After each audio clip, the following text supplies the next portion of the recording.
Hai semua, selamat datang di channel gue.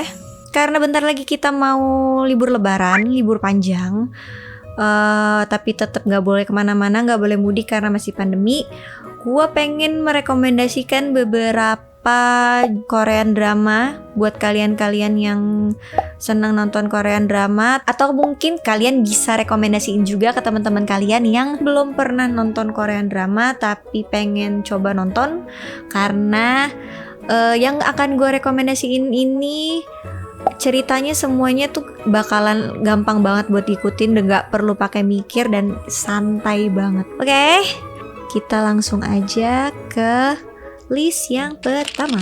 Rekomendasi yang pertama ini belum lama aja gue baru selesai nonton untuk yang kedua kalinya. Iya, ceritanya tuh tipikal Korean drama pada umumnya, bener-bener ngegemesin. Dan selama lo nonton tuh pasti lo bakalan senyum-senyum sendiri gitu deh. Judulnya adalah What's Wrong with Secretary Kim. Drama ini rilis tahun 2018 yang diperankan oleh Park Seo Joon dan Park Min Young. Sebenarnya sinopsisnya tuh ceritanya tentang seorang CEO muda dari Yum Young Company yang diperankan oleh Park Seo Joon sebagai Lee Yong Jun. Ini tuh dia tuh kaya banget gitu, bener-bener kaya, perfeksionis tapi narsis. Dan di filmnya itu tuh dia tuh sering banget ya kayak ngomong aura kayak gitu. Dan itu tuh lucu banget. Punya sekretaris namanya Kim Miso yang diperankan oleh Park Min Young. Kim Miso udah kerja sama Lee Yong Jun selama kurang lebih 9 tahun. Dan udah selama itulah dia mendampingi Lee Yong Jun. Dia bisa kerja apa aja, mulai dari jadi sekretaris, ngatur jadwal, nyiapin makanan, jadi supir, ngatur kencan, semuanya itu bisa dilakuin sama Kim Miso. Tapi tahu-tahu Kim Miso itu mau mengundurkan diri. Terus tiba-tiba ya Lee Yong Jun kaget dong, kok ini sekretaris gue tiba-tiba pengen resign gitu tanpa memberikan alasan yang jelas. Karena terkenal perfeksionis, dia tuh gak pernah yang namanya ngasih kesempatan buat orang lain itu kesempatan kedua. Tapi sama Kim Miso ini tuh beda gitu loh, kayak dia tuh bener-bener semenjak Kim Miso ini bilang dia mau ngundurin diri, dia tuh lama-lama kayak ngerasa kehilangan gitu, kayak mungkin karena saking kerjanya bagus, terus dia juga jadi penasaran juga nih karena Kim Miso tuh nggak nyebutin alasan sesungguhnya kenapa dia resign. Nah terus udah gitu makin lama karena penasaran dan karena dia juga sebenarnya nggak pengen kehilangan Kim Miso karena kerjanya bagus banget, dia tuh berusaha sebisa mungkin buat mencegah supaya Kim Miso nggak jadi resign.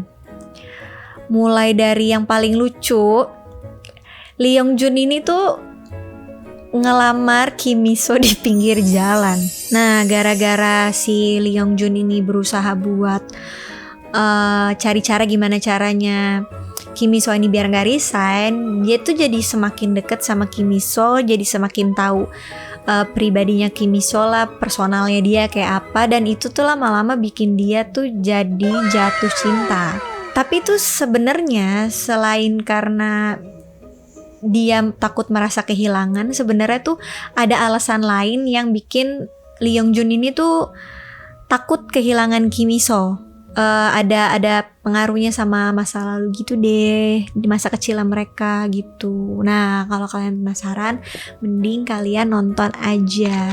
Yang kedua ada Lucky Romance. Ini lumayan cukup lama sih, dramanya rilis tuh tahun 2016. Lucky Romance ini bercerita tentang seorang perempuan yang bernama Sim Bon Nui yang diperankan oleh Hwang Jung Eum. Karena dia udah jadi yatim piatu yang harus melakukan berbagai macam pekerjaan untuk memenuhi kebutuhan hidupnya sama untuk membiayai pengobatan adiknya di rumah sakit yang sedang koma. Si Bonu ini itu tuh orang yang percaya banget sama tahayul sama ramalan gitu. Jadi kayak dia kalau melakukan sesuatu tuh dia harus banget tahu ramalannya tuh kayak gimana gitu. Nah terus suatu ketika dia tuh ketemu peramal, dan peramal ini bilang kalau adek lu mau sembuh, kalau adek lu pengen ciuman lagi tuh lu harus cuman ada satu cara, yaitu lu harus bobo bareng alias one night stand sama cowok kelahiran tahun 1986 atau yang lahir di tahun harimau. Nah setelah tahu ramalan itu nih, si Simbonu ini nih langsung cari tahu, bener-bener langsung hidupnya tuh langsung fokus buat nyari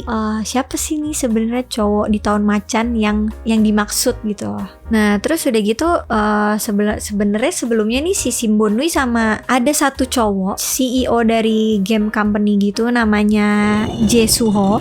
Ya, CEO dari ZZ Game Company.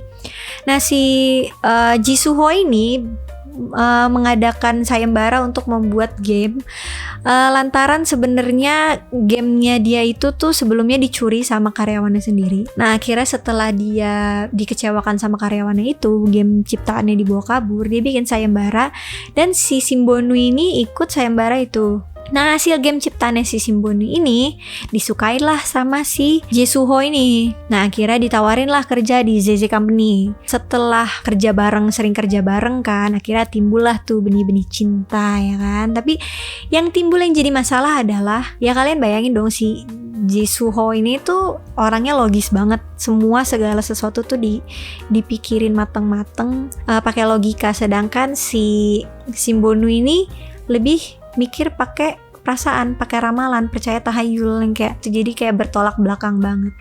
Dan masalahnya makin rumit dan makin seru ketika ada cinta segitiga antara Sim Bonwi, Jae Suho sama Gary. Gary ini adalah seorang petenis profesional yang tampan atletis dan si Gary ini sebenarnya adalah teman masa kecilnya Sim Bonwi.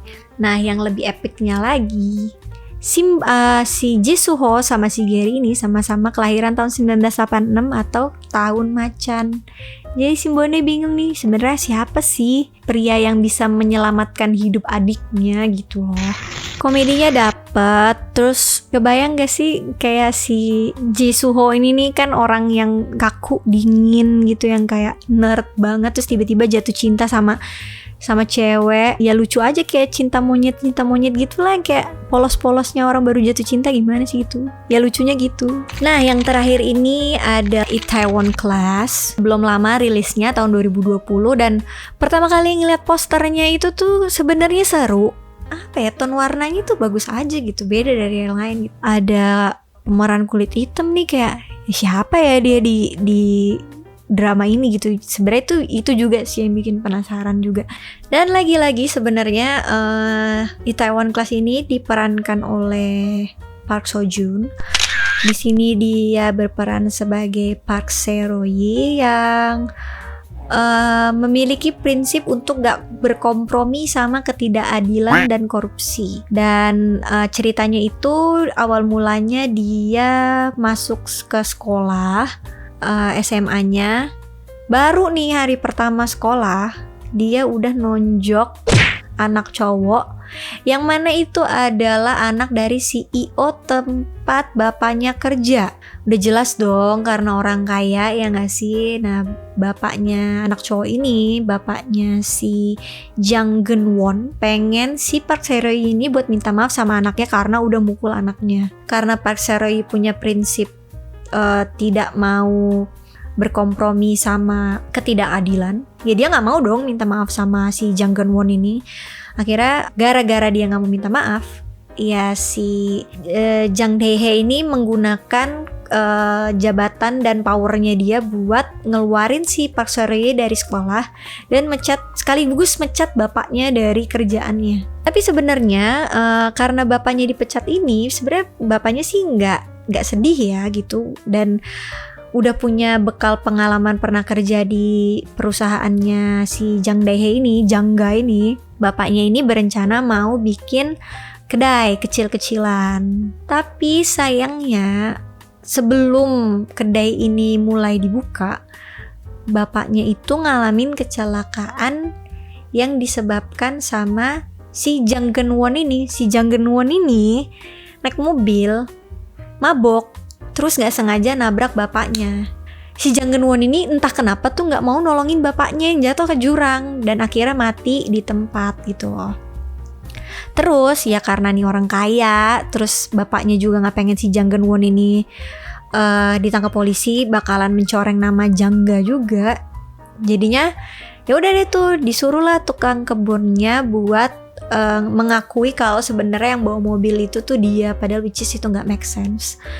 Dan akhirnya tuh waktu pemakamannya bapaknya si Park Seo-hye ini, polisi datang nih, ucuk gitu, ngasih tahu kalau pelakunya itu tuh sebenarnya tukang kebun. Terus ngasih tahu kalau mobil yang nabrak bapaknya ini tuh nomor polisinya ini gitu. Nah ternyata temennya si Park Seo-hye ini yang namanya Oh So-ah, si Oh So-ah ini tuh ngenalin plat mobilnya itu yang ada di CCTV itu, dan dia ngasih tahu oh ini tuh plat mobilnya si Jang Geun-won tahu gitu. Terus akhirnya karena dia masih ngerasa berduka, terus pas dia tahu fakta itu, dia tuh langsung naik darah, langsung dia samperin si Jang Geun-won ke rumah sakit. Terus dia pukulin lagi Jang Geun-won, dia mau balas dendam karena menurut dia si Jang Geun-won ini udah ngebunuh bapaknya gitu loh. Nah terus lagi-lagi si Park Seo-hye ini mengalami ketidakadilan karena bukannya si Jang Geun-won ini yang dihukum karena dia udah ngebunuh bapaknya, malah si Park Seo-hye yang dipenjara gara-gara udah mukulin si Jang Geun-won ini. Nah terus akhirnya selama di penjara itu dia tuh udah mikirin gimana caranya dia balas dendam, tapi kali ini dia nggak mau balas dendam dengan cara kekerasan. Dia bener-bener pengen balas dendam gimana caranya dia nih bisa ngancurin Jangga terus CEO-nya sama anaknya si Jang Geun-won ini. Drama ini tuh berani mengangkat isu-isu yang sensitif gitu kayak transgender, agak dibahas di situ. Sama satu lagi yang tadi gue bilang, ada pemeran kulit hitam yang berperan sebagai keturunan Korea juga. Bapaknya Korea, nyokapnya lupa gue. Pokoknya kulit hitam lah nyokapnya. Dan itu dia punya marga Korea juga, namanya Kim Tony. Pakai pemeran kulit hitam tuh di film Korea ya menurut gue baru pertama kali di Taiwan Class ini, dan itu tuh jadi sesuatu yang fresh aja gitu. Coba deh kalau kalian yang udah pernah nonton, kalian tim Yiseo atau Oh So-ah, komen di bawah. Oke guys, itu 3 rekomendasi Korean drama dari gue. Dan sampai ketemu lagi di video-video gue berikutnya. Bye.